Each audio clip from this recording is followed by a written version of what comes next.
Welcome, everyone, to Dead Talk Live. And tonight we are joined by writer, director, producer, actor David Espinosa. David, thank you so much for being our guest tonight. How are you doing? I'm doing fabulous. Thanks for having me. It is our pleasure. We're gonna have some fun tonight. Get to talk about some horror, some filmmaking, and whatnot. Now, looking at your resume, David, it looks like you started your acting career back in the late '80s, and then you stepped away from the industry for a while. So, did you just find that Hollywood was not the place for you at that point in time, and you came back? Well, actually, I started before that, but professionally, yes, you're right, in the 80s after I got out of UCLA. And what really swayed my opinion as to where my career was going was I was having babies. You know what? I guessed it. And I thought, I was living in LA and I was like, oh man, do I want my kids to grow up in LA? I loved what I was doing. But I've been raised in a family that pretty dedicated parents, and my role model. So for me, it was like I have to be a dad first. That was my primary responsibilities, and I was actually working in theater and getting my own plays produced, which was pretty cool. I was getting paid to direct my own stuff. I was very excited, but I wasn't making any money, Yeah. and I couldn't keep it going. I was getting some commercial work. I was getting things happening, but I wasn't making any money to support my family and myself. I hear you. So I ended up going to law school. Nice. Well, So you're a lawyer? I mean, well, I got out of law school, all right, and I never intended to become a lawyer. I intended to study law so that I could understand entertainment law, labor law, contracts, stuff of that nature to strengthen my position. You see, I've always been the kind of guy that wanted to do the stuff. I didn't want to just be the actor. yeah, I wanted to write. I have this prolific imagination, and I'm always coming up with ideas out of nowhere. I don't know why. And I write a lot of cheesy poetry, short stories, scripts, plays, novels. I write a lot. And I just thought, why can't I do the whole movie? And not that I thought I could. Don't get me wrong. I'm not sitting here saying, "Oh man, I'm so talented. I got so many skills. I can do it all by myself." That's not it. no. I had an imagination that wouldn't stop, Hmm. and so I said, "I can't find parts for myself. I can't get good roles." And not that I'm a great actor, but I felt I was good enough to be a commercial actor, Hmm. work in the industry. And it just wasn't happening. And so one thing leads to another, man. Next thing you know, you're in a law firm and you're doing personal injury and contracts and stuff like that. And then I'm teaching and, life takes you down the stream and you just better know how to paddle and avoid the rocks. Exactly. So is your story similar to mine? At the age of 45, my kids are now teenagers. I've got three of them. And I'm like, they don't need taking care of anymore. So I started doing this. Do you have a pretty similar story to that? Yeah, kind of. But my son was involved with me in a lot of things. He was promoting raves at the time when raves Hmm. were really heavy going on. My son was a young man out of high school, and he was doing that quite successfully. Ironically, it was kind of strange. I got involved in music, Hmm. and I was involved with a jazz band, and we were playing original stuff. And next thing I know, I'm playing at these raves. It was kind of crazy. Wow. Meanwhile, during the week, I'm going to the law firm. Right? This need to produce art, to be involved in art, it's not a choice, as you probably know. Yeah. It's sort of It like a is, passion that draws you in. yeah, or forces you to expel it out. Hmm. Exactly. One or the other. And I think with me, it's more of an expulsion of it than anything else because I have to do it. I paint, I write, I play music, and not that I'm any good at any of it, but I certainly do it all. and I enjoy doing it. And with films, I get all of that. Yeah. Uh, Now, being a lawyer, a lot of people don't realize that, in my opinion, entertainment law is probably one of the hardest fields in law to come because there are so many moving factors. Do you believe it gave you a leg up in the industry? I think it certainly has helped my partner and I in understanding our position in the indie film industry and how to negotiate ourselves in a practical manner as a business. One of the things that CRA Entertainment, our company, that I think one of the things that sets us apart from a lot of startup indie companies is that we do have an understanding of business. Yeah. My partner is, he was a business banker, a mortgage banker for 28, 30 years.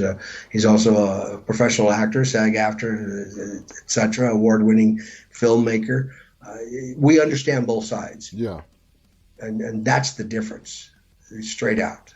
And, having this creative talent, having this knowledge of law, I assume you built up a lot of contacts over the years that when you were ready to come back into the industry, there were a lot of people, connections that you have made that you could turn to.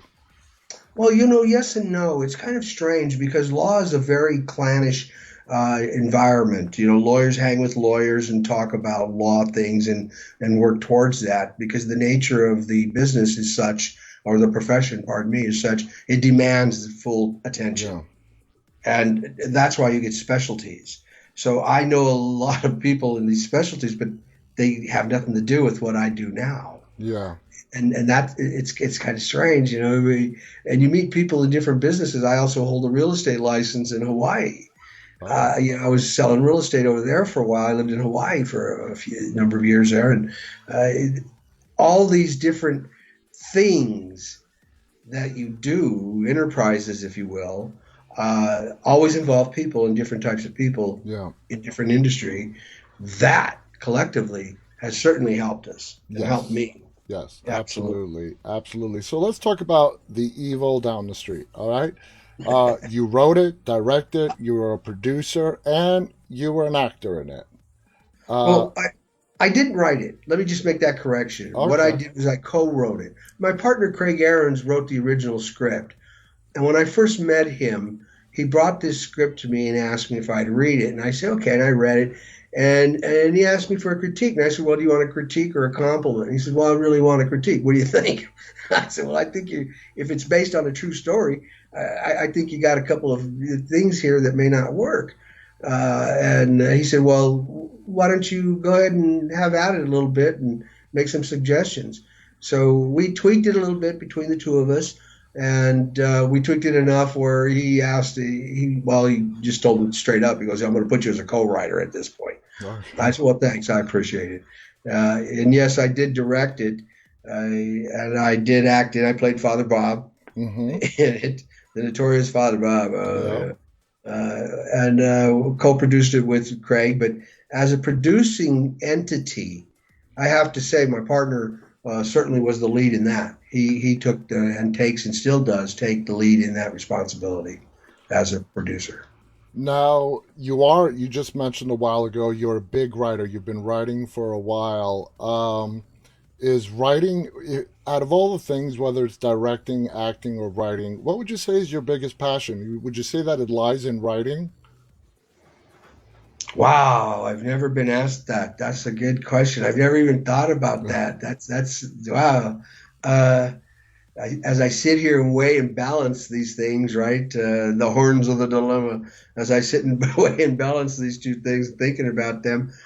Without the writing, there is no directing unless I'm directing somebody else's stuff, which I've done. I love directing. There's a certain amount of focused energy with directing that you don't get. But then again, writing has such a creative channel. Uh, I don't know, It's just separate beasts altogether. yeah, they're two different processes totally, because when I'm directing, I'm working with actors. And my job is helping the actors find the truth Yeah. within the character and be able to say those lines given that truth.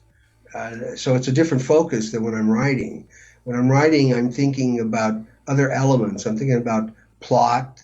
I'm thinking about character development, thematic understanding or statements involved in it. I'm thinking about Mhm. action, a conflict, basically conflict in every scene, etc. And does it make sense?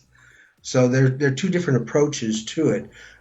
That's I think why I love doing this so much because artistically I've never had anything that's involved so many complex artistic elements and people.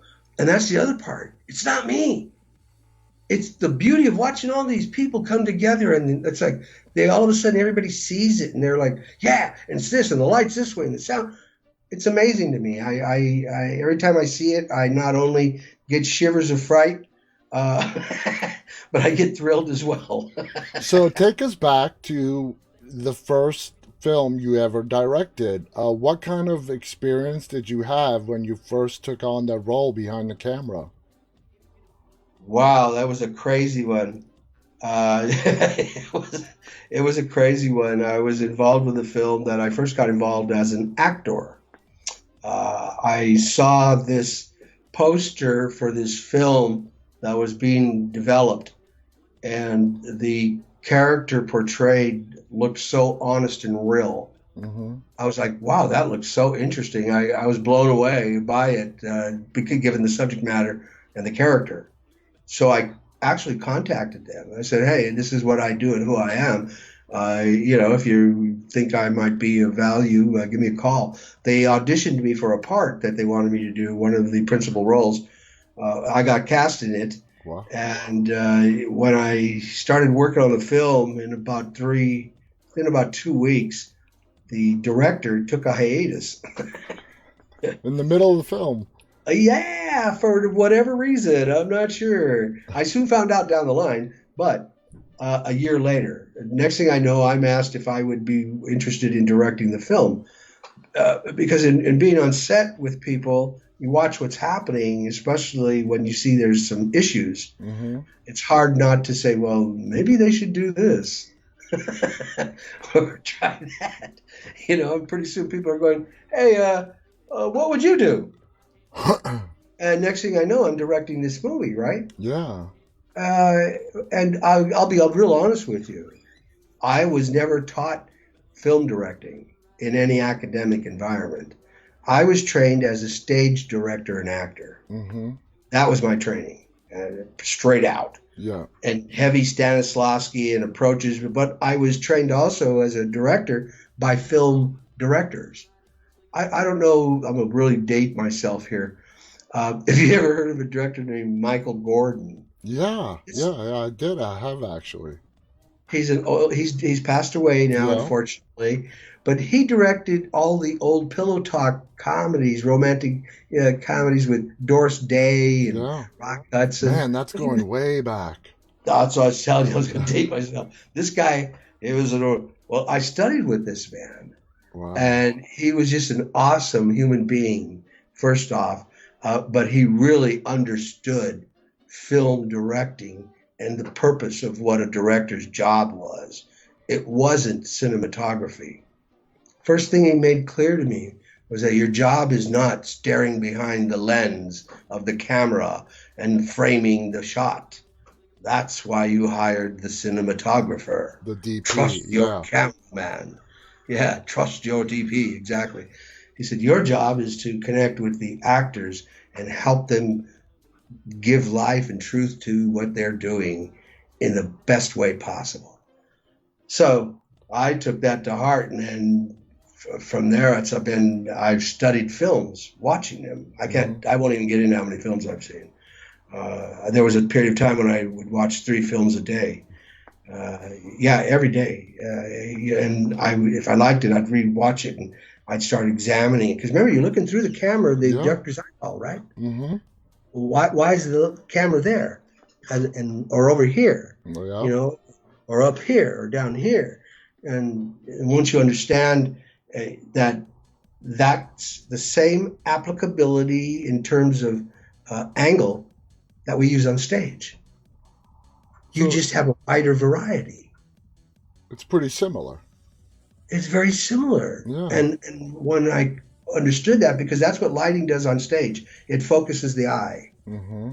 where we want people to look on a broad scale, a broad shot, fully lit stage, or on a really tight romantic shot, downright Yeah. out stage, playing it soft and romantic. So, it's the same thing with camera usage, if you think about it that way. And so once I started getting why, I started making some sense of it. And trust this, man, I'm no great director. Okay, I'm a student of life and the arts, and I'm just blessed that somebody thinks it's worthwhile to watch, and that actors trust me. Well, I love a line that I heard like 70, then this is going to lead me to my next question. 70% of directing is casting. Now, in that first movie that you just described, you didn't get to pick the cast because you came in after the movie had started shooting. What kind of a difference does it make for you as a director playing a role in casting as opposed to your first film, where I assume you did not have a role in who got cast? Absolutely, it makes 100% difference. As a director, I am totally involved in casting for this reason, and I will cast an unknown. I want to see if you can take direction. So the first audition you do for me, after you've taken the sides and you've studied them and you brought them back and you do something and I like you, I don't even look at your reel or your resume Mm-hmm. until after I like you. Then if I like you, then I look at your resume, your reel or whatever, and then I will redirect you. I will give you redirection immediately. Now, depending upon how quickly you get that back to me, will spark my interest. The girl who I cast in The Evil Down the Street, Mm-hmm. Uh, Elena Gerard. Elena Gerard, yes, Yep. who played Uh, Katie. she played Katie. Mm-hmm. Her audition came in. I looked at it. I liked it. The producer knew these people personally. Craig Aarons knew these people on a personal level. He said, "Wow, that lady looks like the person." He goes, "And she's not a bad actress." And I said, "Well, let me see if I can work with her." So I gave her some extreme redirection. She got it back to me in an hour. Wow. An hour. I was like first very impressed and then said, well, okay, that's either an hour worth of some really serious crap or something really good. And I saw it was good. She could take direction. So that's my thing. Can I direct you? Can you take direction? Can you understand what I'm telling you? Mm-hmm. If I can communicate with you in that level, I'm going to cast you. And I really don't care about your reel or anything. Your reel should be good by now. I'm sure you spent a lot of money on it. Hopefully, Mm-hmm. it's good. Yeah. Now, the character of Katie in The Evil Down the Street, she is possessed uh, by demonic entity, and that is told to us by Father Bob, your character, in the movie. And she does a great job uh, when we see her, because she goes in and out of possession. Okay, and the way we know that is because when she is her normal self, she forgets about the stuff that she had done while being possessed. Did you and Elena have to work closely together to get that vision right the way you saw it, or did you see that she caught on really quickly to what you wanted to be seen on the screen?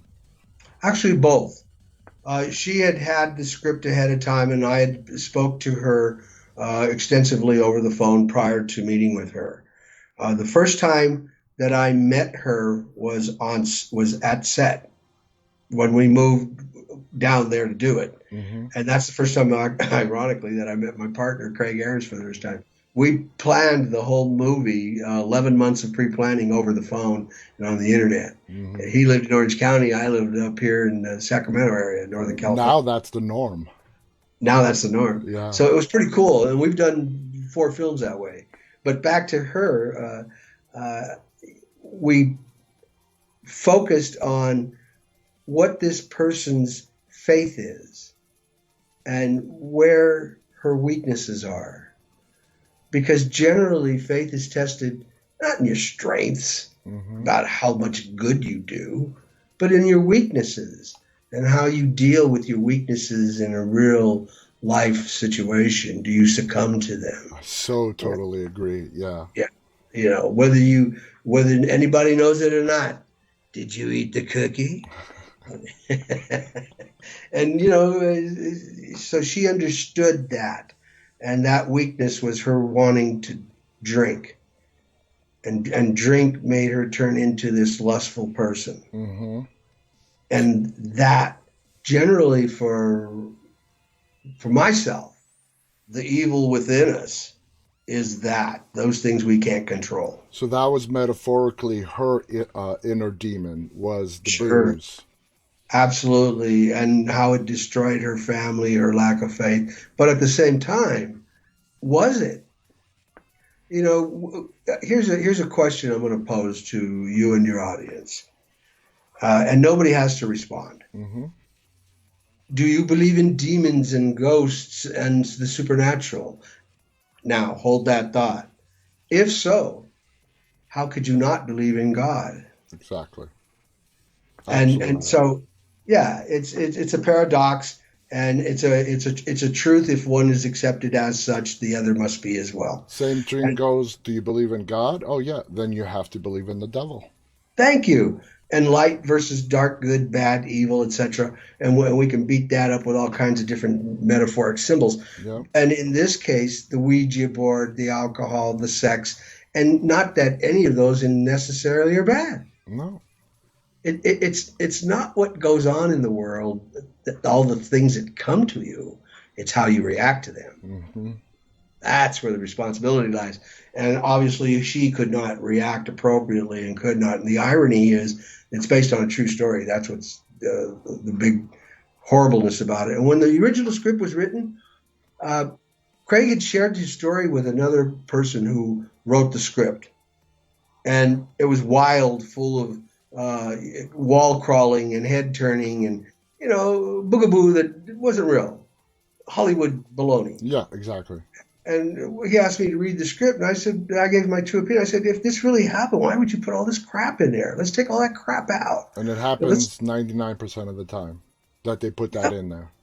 I said that's not. I think it's scarier. If I was to come down some stairs and see my mom taking off her clothes in the corner to Mm-hmm. some imaginary something, I would totally fucking freak out. Exactly. And that was a great scene in the movie too, when the daughter goes down the stairs in the dark and sees her mom. There's nobody in front of her in the couch, but she is No. like doing a strip tease for someone we can't see. Yeah. I mean, that would weird me out to no end. So we took all that out and wrote it straight, and I thought it played much better. And it really the Elena Gerard, I have to give it to her. It was a very hard role for her. The end scenes were very difficult for her, and she put a lot into it. We had a time pressure. We shot it in 13 days. Wow. Yeah, the people whose house and the basement where we shot it at, well, actually existed 100 miles away from Really? the house. Why was Yeah. that done? Well, because the house didn't have a basement.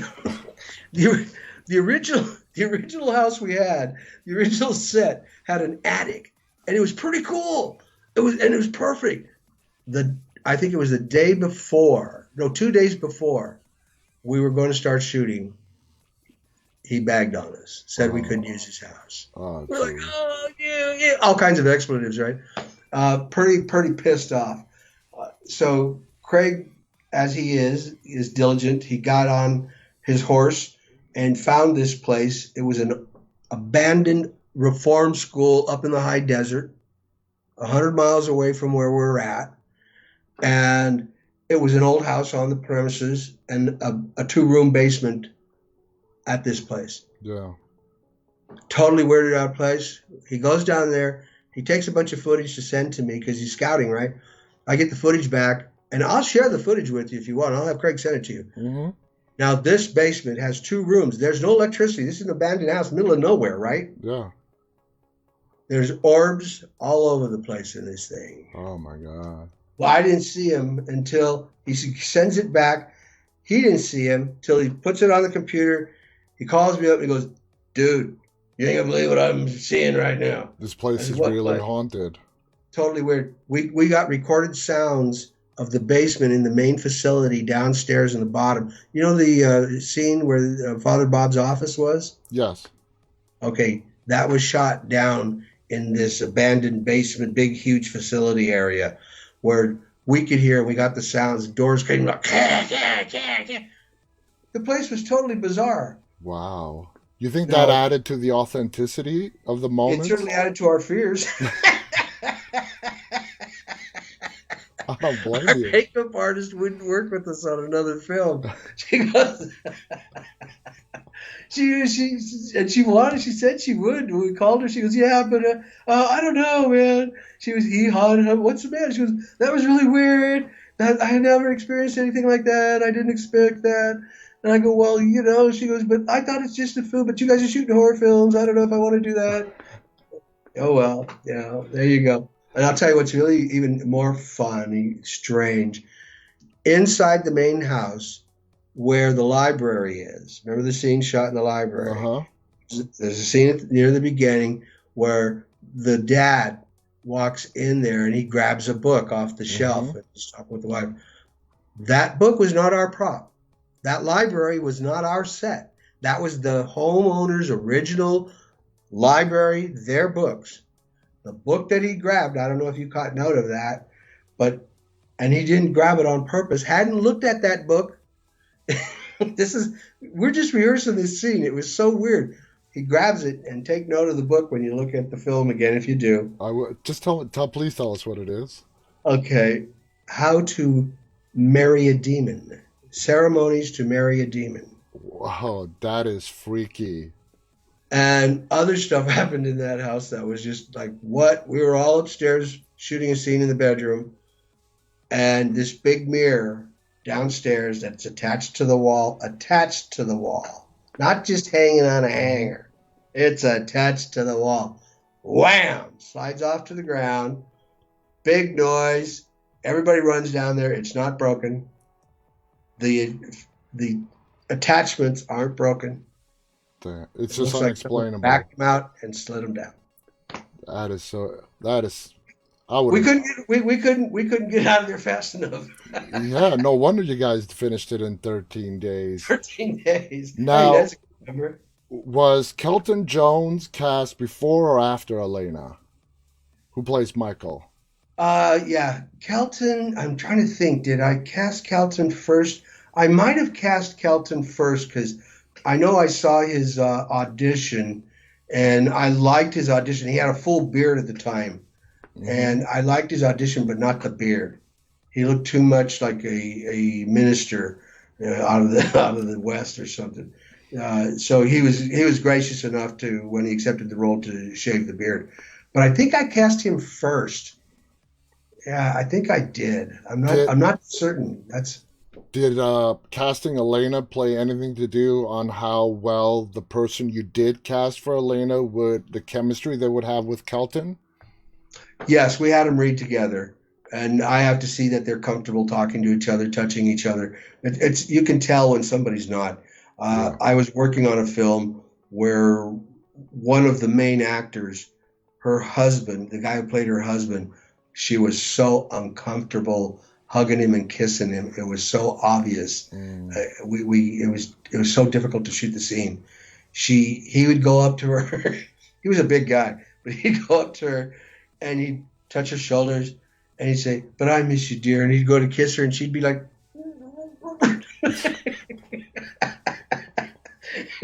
I was dying. I go, "Okay, wait a minute, wait. This isn't working. Let's stick a lemon in her mouth, make them lips pooch out there or something." But we worked it out. But yeah, it can definitely get weird. They were comfortable with each other right away. Yeah. Kelton's an easy actor to work with. He's very comfortable to work with. He doesn't fight direction. He understands stuff. If he doesn't, and this is what I like about certain actors. they may not even understand why you want them to do what you want them to do. Hmm. But they're so good at what they do that they just do it. And then afterwards they go, oh, okay, I see it. Yeah, And that's when you know you're working with professionals. exactly. And it's the actor having trust in the director, and vice versa. True. I definitely believe it. Now, let me ask you about the budget. Did you have a really, really small budget for The Evil Down the Street? Yes. Okay. Now, when I was watching the film, you just explained it, but I thought the subtle ending when it came to the cleansing, now I know it's because you wanted to not add all that Hollywood special effects, crawling the walls, and all that. You wanted to keep it realistic. How much of a factor was the budget a factor in the ending? Actually, it wasn't any because the way the script was written, there was a lot of dialogue and stuff that was exchanged between Father Bob and the demon, and the demon allowing Katie to come in and out at certain points just to play on Father Bob. Yeah. We were so pressed with time with our commitment to the homeowners on when we would get out. We were down to the wire with that we had to readjust the script. They they needed their home back. We had been there like 14, 15 hours a day straight, 6 days, driving them crazy, right? Yeah. In their beds, in their kitchens, everything. We just we take over everything. And I warned them ahead of time, but oh, we're gonna put our house in the movies. How cool, right? Yeah. And then Then you get there reality day sets in. 7. When are you leaving? Is this gonna take forever? What are you gonna do? But that it is what it is. Now, your character, Father Bob, okay, through the demon, when the demon is talking through Katie, she references a 12-year-old boy, Right, wetting the bed, and right. it references to, it implies that Father Bob had a difficult childhood growing up. Something Yeah. happened to him, but it was never fully explained. Was that how the script originally went, or was there a backstory in the script that ultimately, when you were directing, you felt that it was better left unsaid? Um, Originally, the script was written. Father Bob was a wired framed, glass wearing, bald headed, chubby old man. Friendly neighborhood Father Bob. Hello. Not me. No. And when I was asked to play the part due to economic insufficiencies, Craig says, "Hey man, why don't you play Father Bob?" I said, I don't know. I said, "I really don't like the character. That's not me." And he goes, "Well, write it any way you want." I said, "Well, all right." So what I really just did was change the backstory for him. Okay. Uh, I, I, yeah, So I made him the guy who grew up in the street, come from the hood. His mom was a junkie, had a tough life, went to prison, tattooed himself with crosses to keep evil out of his life, drank. He was who he was. He wasn't all that nice a guy. He dealt with demons. yeah, exactly. He wasn't concerned if you liked him or not. Now, So, the movie, like it's noted in the beginning of the film, and you also said as well, is inspired based on a true story. Without going into detail and protecting the people's privacy, did you actually get to talk to the people that were involved with the true story, or did you? What kind of well, research did you do? well, quasi. The script was written before I met Craig. Let me give you a little backstory with how we Hmm. met. I was involved in that crazy film I told you about for a long time. One of the guys on it, a man named Todd Chase, kept telling me about Craig Ahrens, this filmmaker I should meet. That he's straight up, he's a good guy, we'd get along. For about a year and a half, he hounded me. Finally, I said, "All right, I'll meet him, set up a meeting." So we met, and he was right. Craig Ahrens was a stand up guy. He was into the real deal. He said he had this script. Craig wrote the script. He knew these people personally. Okay. I didn't. So I accepted as truth what he presented, except for all the Hollywood, Hmm. stuff. Absent that, I accepted it as truth. And that's when I said, wow. wow. How long? And he knew him for quite a while. He knew the family for quite a while. He saw all some crazy stuff that went on, and that to me was frightening. If you addicts and people who are demented from drug use, extreme drug use, they're not right, and they do crazy stuff. Hmm. I knew this guy who thought demons, not demons, but people who were trying to rip him off were coming out of his toilet, that they actually lived in a room down there. I'm like, man, ain't you a little worried when you sit down, man? But yeah, so how do you deal with that? I accepted it as truth. Now, here's the thing. Think about comedy for a minute. How crazy some of these antics are and whatnot, and what makes it really funny for you. It's when they play it for the truth of the matter. Yeah.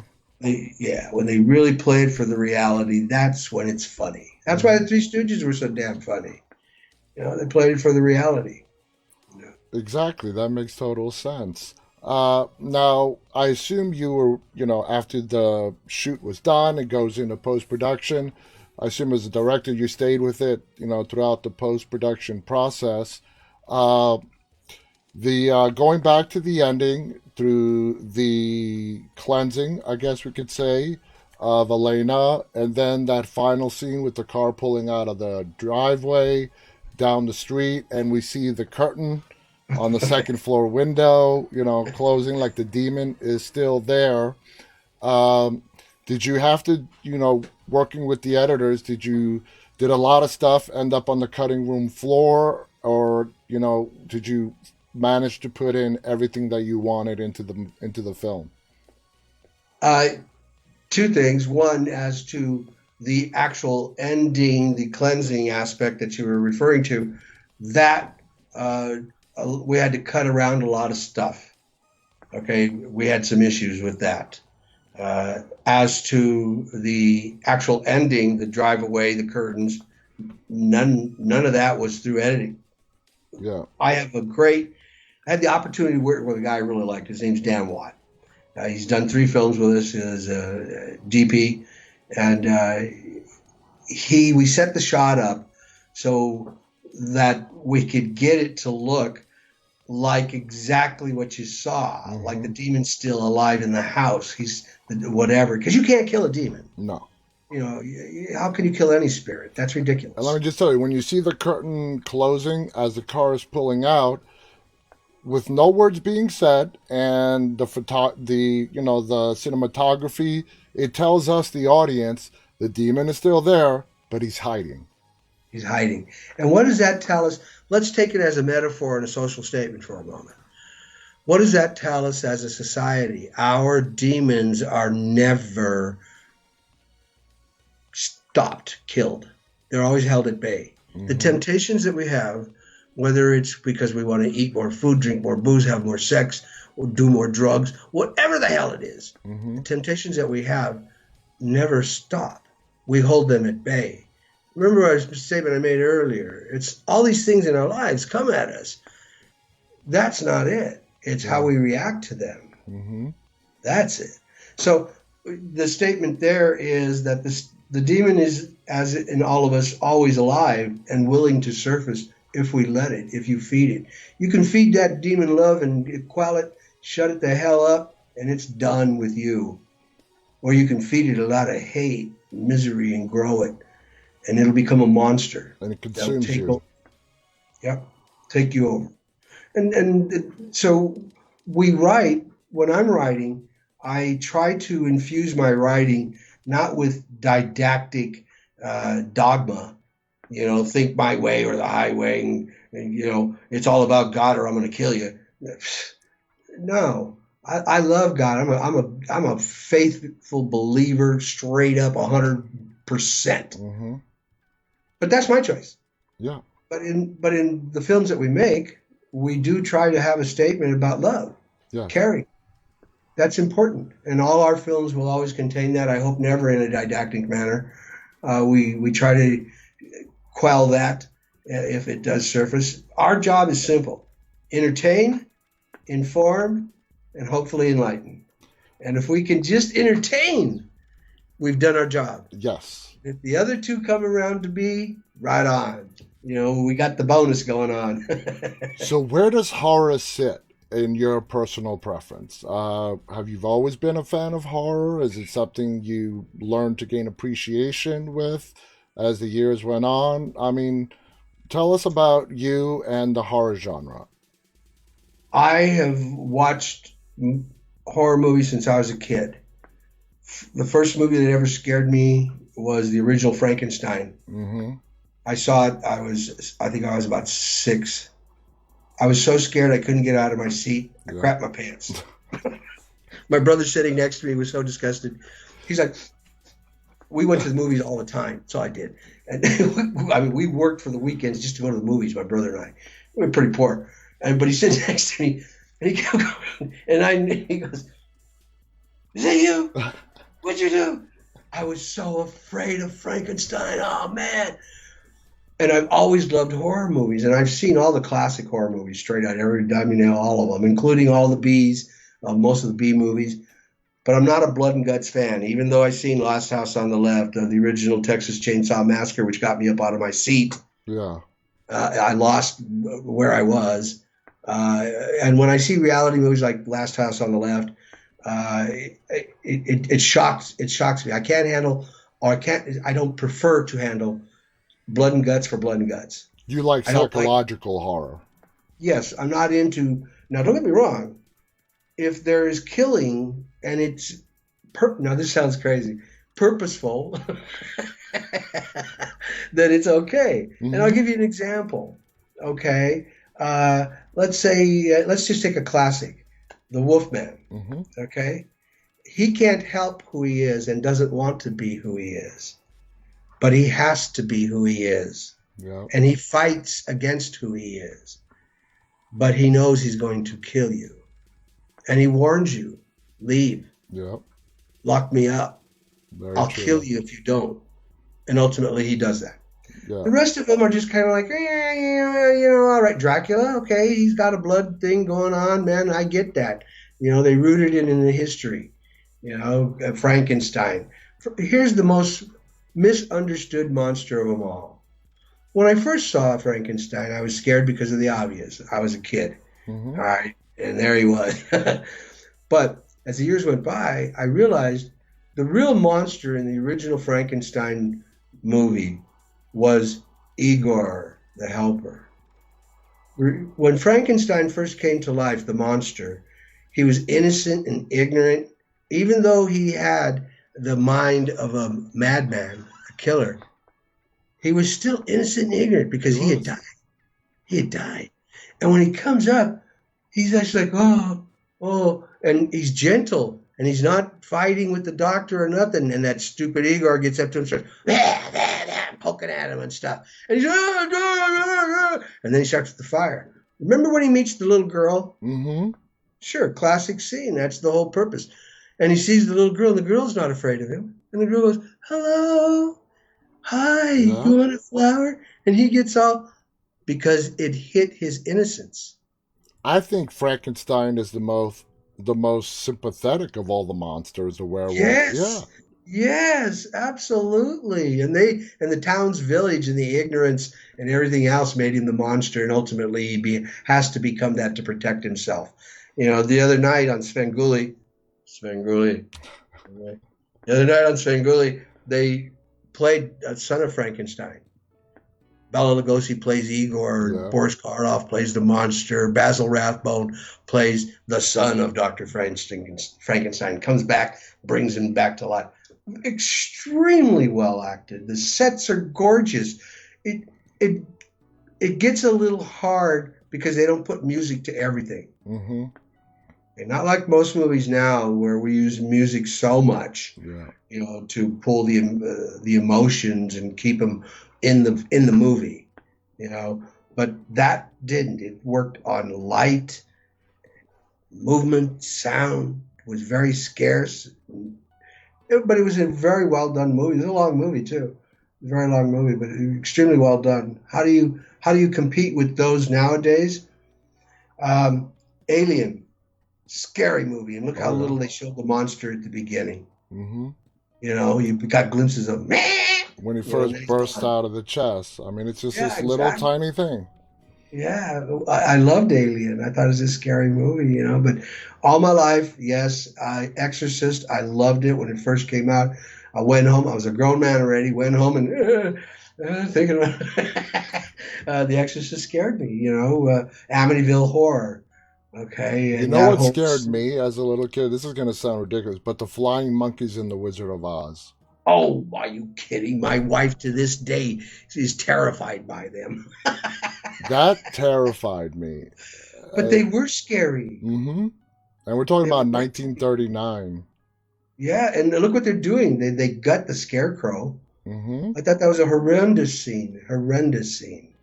You Yeah, know, so, and the Wizard of Oz is not a horror movie. I mean, it's not. well, are you sure? I don't know. I mean, it scared It's a me. fantasy.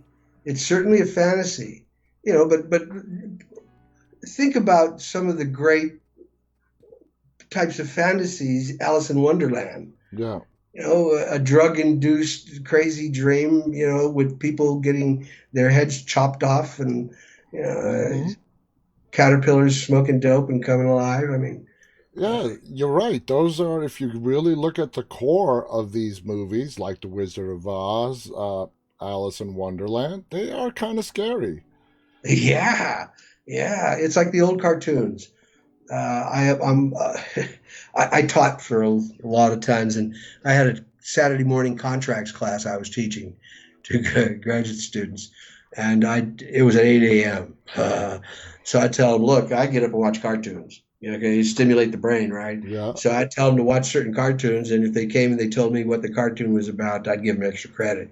So, but the cartoons are extremely sophisticated, and the jokes are adult jokes. Bugs Bunny and Daffy Duck. If you Oh, listen yeah. to what they're saying, you're like, what? It's crazy, I man. So remember that. Yeah, yeah, yeah. I mean, what are your feelings? Like Frankenstein is a good example. It's been redone on TV and movies. Robert De Niro played right, the Frankenstein's monster. What are your feelings? Taking classics like that and rebooting them. difficult. It's a I think, yeah. You're taking on a big responsibility. yeah, you are. Uh, the problem that you need to overcome is how the monster loses its evilness. You Hmm. see, what happened with Frankenstein is it became play. You know, pretty soon they met Abbott and Costello. You know, and we went on and on and on. Mel It Brooks became a did joke. Young Frankenstein. Thank you. I love that film, I but do yes, too. exactly. And then we had the Munsters. Hmm. Let's just really sum it up. And so once you take out that scare, what are you going to do with that now if you try to redo it? It's difficult. Not only Yeah. that, the original, taking something original, and how do you redo that? I mean, it was such a difficult thing. Star Trek, as an example of technology, one of the few types of films that can do that Hmm.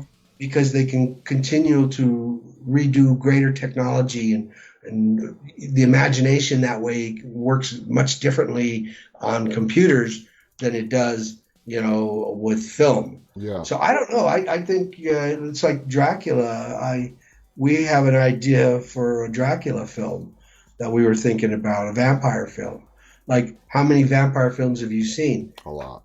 Oh my God, there's so. And I got to tell you, I'm like, I really don't want to do a vampire film. I mean, come on. It's like, You what else know, can we do differently that has not been done? exactly. And it gets crazy after a point. We did a film called The Crumbs, Hmm. and it's out there right now, and it's a twist on a lot of sick people in the world and how what we do to survive, how humanity is.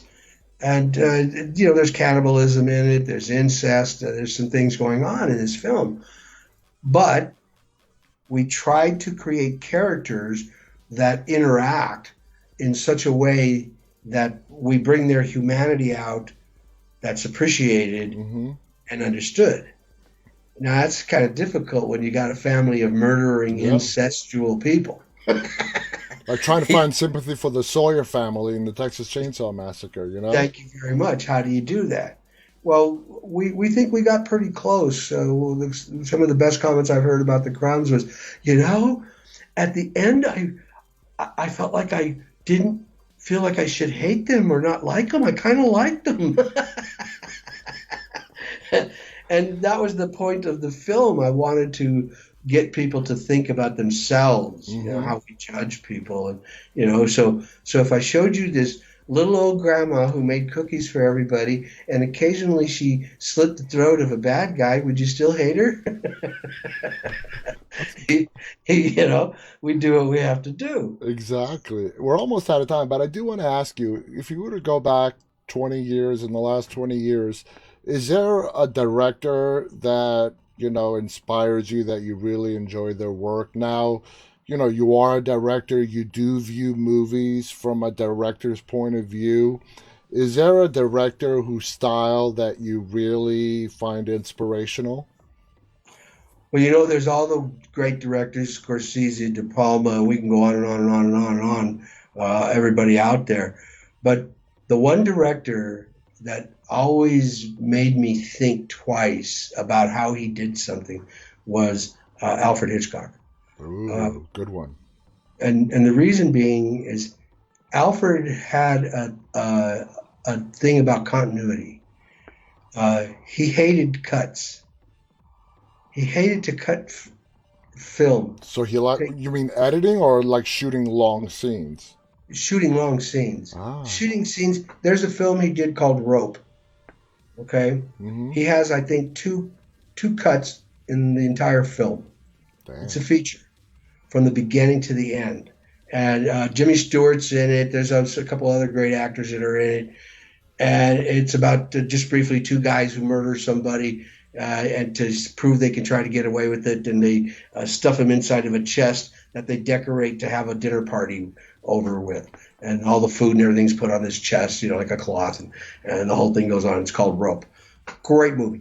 But everything else he did, he always looked at how can I continue the shot and keep it so that the eyeball doesn't feel like it's being taken from here to there to here to there to here to there.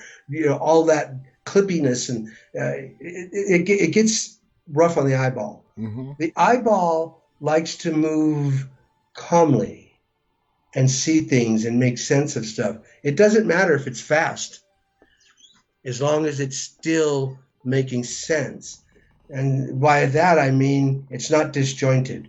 Exactly. Cut, disjointed, cut, disjointed, cut. And I think he had that sense of expectation with what somebody wants to look at. I mean, take Psycho. Mm-hmm. How many shots it took to get that chop scene, the stabbing scene inside the shower. Wow! Incredible amount of shots he took over a period of a week to get that one scene. Yes. And that's the type of stuff. As they say, I think it was Scorsese said, it's the little things, the Mm-hmm. details, the details. My friend, my partner, Craig Aarons, madman about that, supervises all the editing with our work. Little tiny stuff, a tenth of a second, something. Well, look what happens. I love that. That's crazy. Because all those little details add up. Absolutely, they become a big detail. And I think the art of the long shot, they're trying to, more directors are trying to embrace it. I feel. I see it now more and more, and I notice it that there's no cut. It's the camera following the sequence, the people going from one room to the next, and I whatnot. You know. If you've seen the film The Crumbs, our film The Crumbs, the opening shot, the opening scene was 5 scenes we shot in one take together, one Nice. take, all the way to where the big guy Lenny grabs the club after strangling the guy upstairs, grabs the club downstairs and is getting ready to run out to the lab and help the doctor. From the beginning inside the car, when it first starts, all the way pulling into the driveway, out of the car, into the house, and everything they do, and including up the stairs. is all preset. These I like to work with Nubis cameras. I always do. And my camera people were so on it. They were so we walked through it a couple times, and I said, now remember, once you get out of this spot, you got to get out of the frame. You got to run around Yeah. back and pick up this position. He goes, yeah, yeah, yeah, yeah. One take. At the end of that Nice. take, the entire set exploded. People just, wow, they couldn't believe, because I said, folks, we don't have a lot of time. It's late. This is it. We got one shot. They did it. It And was you so cool. nailed it. You Yeah, nailed it. five major scenes from exteriors, interiors, including cars and moving upstairs and downstairs. When you look at it again, keep that in mind. I'm gonna look One at it take. again. Now, before One we take. go, what's should we look out for that's coming out from you and your Well, company? we have two new films on the way. One of them hopefully will be released in about the next 2 to 3 weeks, and Okay. it is called Love in Quarantine. It is a romantic horror-comedy. Okay. Romantic horror comedy. Yes, it's a horror-comedy. We hope so anyway. We'll find out. Love in Quarantine, that was shot up here in the Sacramento area. Our other film is called Demon Fighter, and we're very charged up about this film. It stars John Azuna. Mm-hmm. He currently can be seen playing the Scarecrow in Matrix, and he also appears in no, that's not Matrix. It's Venom. That's Venom. right. Okay. The Okay. new Venom release. He Yes. plays Scarecrow in that, but he's also in Matrix. The new Matrix 4 that's coming out. He's in that as well. John Azuna, Master John Azuna, I shall say. So we're excited about that film as well. That should be out just before Christmas. That's awesome. Two movies coming out just before the end of the year. David, Yeah, we are out of time. This hour flew by. This was a fascinating conversation to thank talk you. about your movies, The Evil Down the Street, horror, movie, filmmaking. We got the whole package. I want to thank you so much. Any final thoughts you want to share before we go? Yes, you can catch us on Amazon, IMDb TV, Tubi TV, and Roku. You can catch Exactly. our movies on there, The Evil Down the Street and The Crumbs on those stations, those channels. And the Evil Down the Street is available with ads on Amazon, Tubi. It's IMDb TV, exactly. Roku, all those, as well as The Crumbs, both of Yeah, them. check them out. Great movies, David. Thank you so much. I want to thank Thank you for our. having me. It was my pleasure. This has been such a fun hour. Thank you to our entire audience who's watching it live and will watch this archived. Thank you to David Espinosa again for being our guest. Till next time, guys, on behalf of David and myself, stay safe and stay walking. Good night. Thank you, folks. Peace.